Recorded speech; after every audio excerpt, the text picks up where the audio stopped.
चलिए हम आप सभी का आज परिचय कराने जा रहे हैं गजेश सर। तो गजेश सर जी के लिए एक बार जोरदार तालियों से स्वागत। तो सर के लिए मैं दो पंक्तियां कहना चाहूँगा कि निगाहों में मंजिल थी, निगाहों में मंजिल थी, गिरे गिर गिर कर संभलते रहे, हवाओं ने बहुत कोशिश की, हवाओं ने बहुत कोशिश की, मगर ये वो दीपक है जो आंधियों में भी जलते रहे।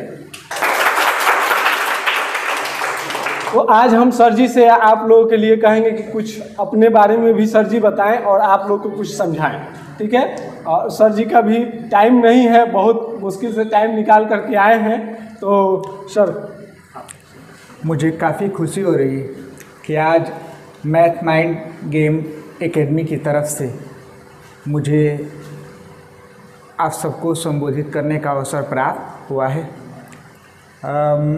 मैं शुक्रगुजार हूँ नीतीश सर का, क्योंकि इन्होंने आज मुझे जो अवसर दिया है यह आभार प्रकट करता है मेरे मन में इनके प्रति, और इनके प्रति स्नेह उत्पन्न करता है। मुझे खुशी है कि भगवानपुर ब्लॉक में कोई तो है जो ग्रामीण सेक्टर में शिक्षा के बढ़ावे के लिए ऑनलाइन लाइब्रेरी सुविधा की व्यवस्था अपने दम पर कर रहा है।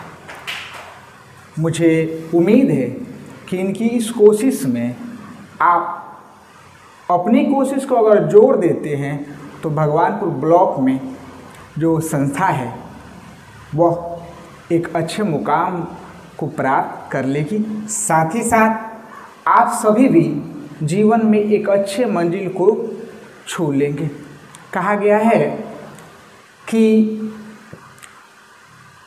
मैं वक्त हूँ, मैं तेरा मुकाम हूँ, मैं वक्त हूँ, मैं तेरा मुकाम हूँ, मैं तेरी ख्वाहिश हूँ, मैं तेरी पहचान हूँ। यह संस्था पर लागू होता है।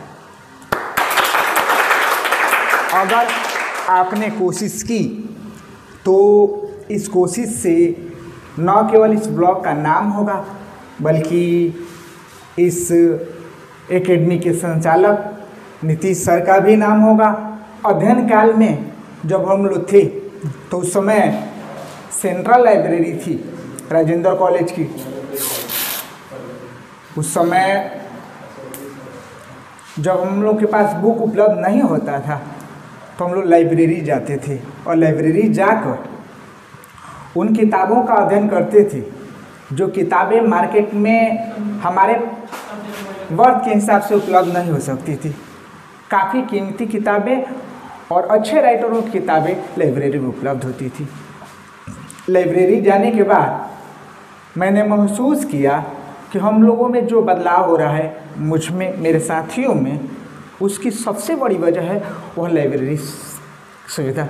क्योंकि उसमें जब हम लोग जाते थे अलग अलग उम्र के, अलग अलग वर्गों के, अलग अलग क्षेत्रों के लड़के और युक्ताधारी प्रोफेसर उसमें उपलब्ध होते थे। जब कभी कोई प्रॉब्लम आता था तो हम अपने सीनियर से पूछ लेते थे कि सर ये पॉइंट मुझे समझ में नहीं।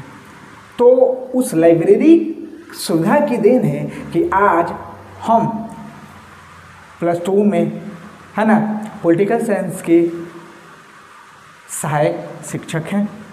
पढ़ाई पीरियड में 2 बातें और आप जान लीजिए। पहला, आप एक लक्ष्य लेकर पढ़िए।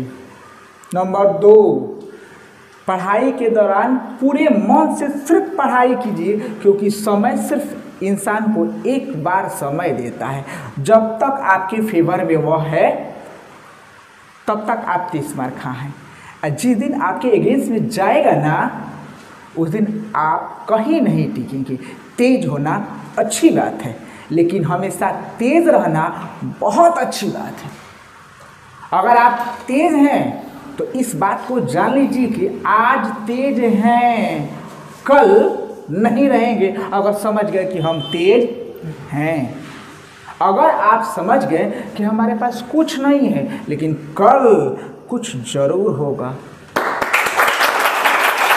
इसलिए कहा गया है, मैं शिक्षक हूँ, मैं तख्त और ताज बनाता हूँ, मैं शिक्षक हूँ, मैं तख्त और ताज बनाता हूँ। दुनिया जिन किश्तियों को साधारण समझकर फेंक देती है, मैं उन्हें जोड़कर जहाज बनाता हूँ।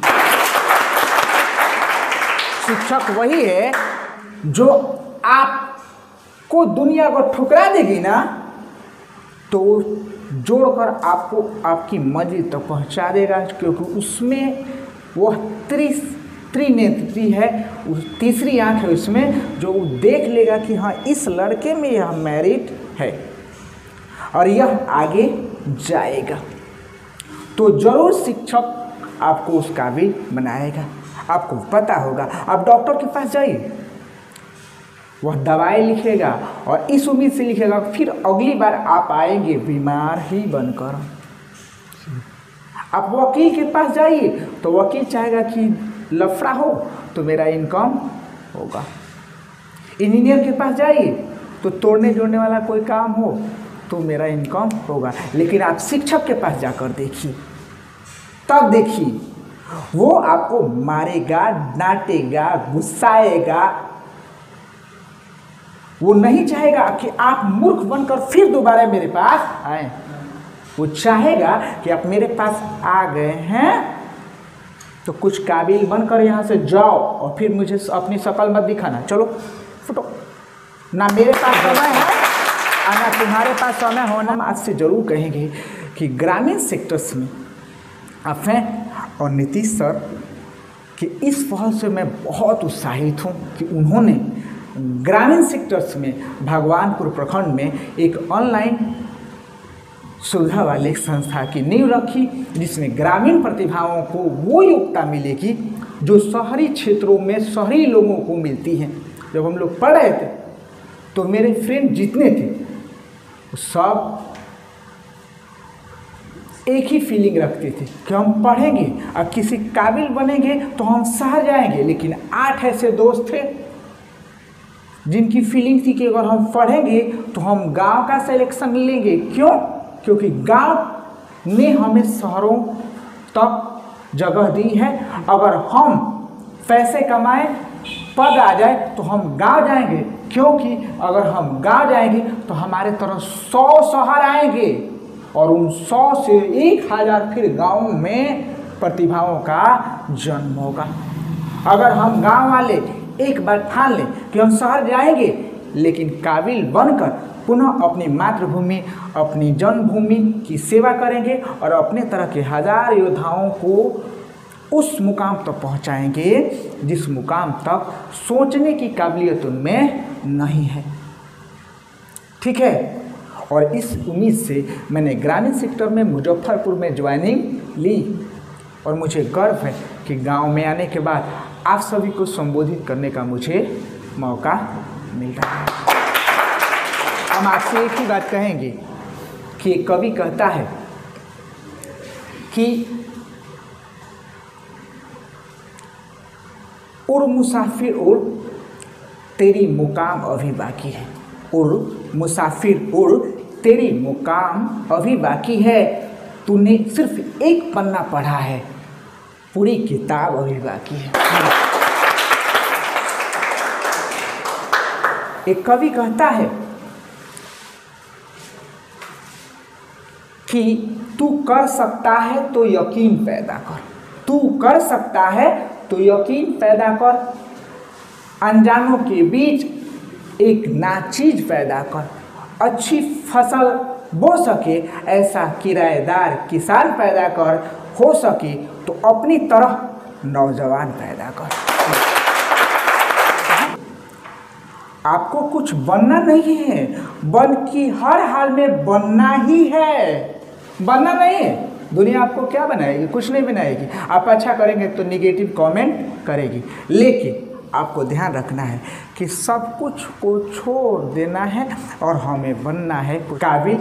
तो आप एक अच्छी मुकाम पर जाओगे और जब आप अच्छी मुकाम पर जाओगे तो आपके गांव जवार के और बच्चे जो होंगे ना, उनका भी हौसला होगा कि देखिए उतना मेहनत किए, उसी इंस्टीट्यूट से पढ़े, उस मुकाम पर गए, हम भी जाएंगे। एक शिक्षक का अपना कोई घर नहीं होता।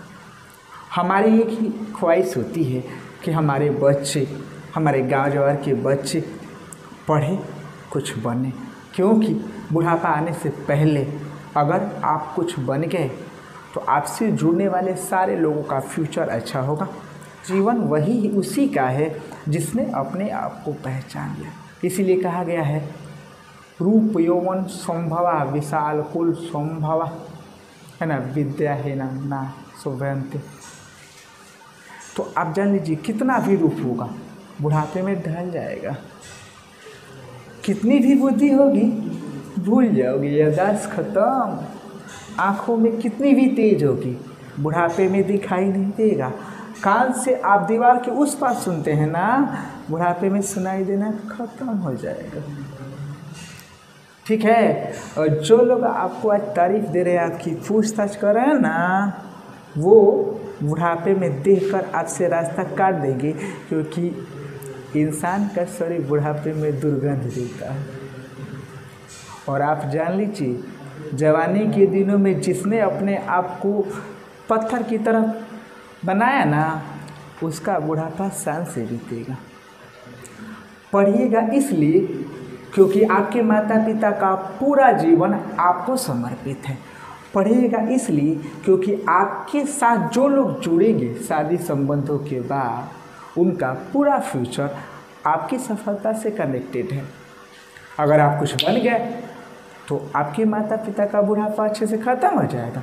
और जो लोग नए आपके साथ जुड़ेंगे ना, उनको गर्व रखिए, मेरे पापा ना ऐसे, ये मेरी दीदी ना, ये मेरी फुआ ना, ये मेरे चाचा, ये हैं, मुझे भी कुछ बनना है यार।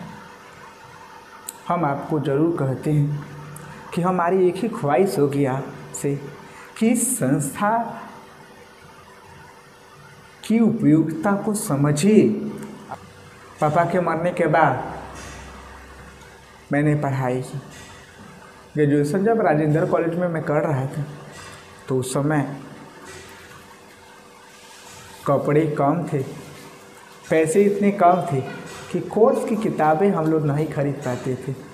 मजबूरन लाइब्रेरी जाकर पढ़ना पड़ता है, लेकिन वह मजबूरी हमारे कामयाबी का जरिया दी गई। जब हम लाइब्रेरी गए तो फर्स्ट डे का अनुभव बता रहे हैं। जब लाइब्रेरी गए तो वहाँ पर हम थे डिग्री 1 के स्टूडेंट, और उस लाइब्रेरी सेंट्रल लाइब्रेरी में बैठे हुए लड़के जो थे पीजी के, है ना, पीएचडी के, और कई प्रोफेसर क्लास ओवर होने के बाद वहाँ पर बैठते थे। मुझे पता ही नहीं चलता था कौन सा बुक उतारे और किस गैलरी से निकाले, लेकिन सर ने हेल्प दिया, कुछ शिक्षकों ने हेल्प दिया। धीरे धीरे हम लोग लाइब्रेरी का सही इस्तेमाल करना सीखे। जिन कुर्सियों पर हम लोग सटना भी पसंद नहीं करते थे, उन कुर्सियों पर सर ने कहा कि राजेश बैठो।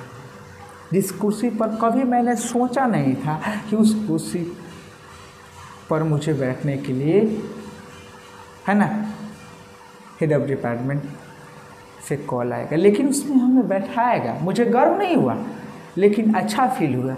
और उस समय एक ही फील हुआ कि जो लोग मेरे साथ जुड़े हैं ना, एक दिन इस कुर्सी पर वो स्वयं बैठे। मेरी सफलता का सबसे बड़ा कारण था मेरी डिग्री, दूसरा समय, तीसरा नॉलेज की हल्का थोड़ा सा तेज है, थोड़ा सा, ज़्यादा नहीं, थोड़ा सा तेज है, तो थोड़ा तेज थे।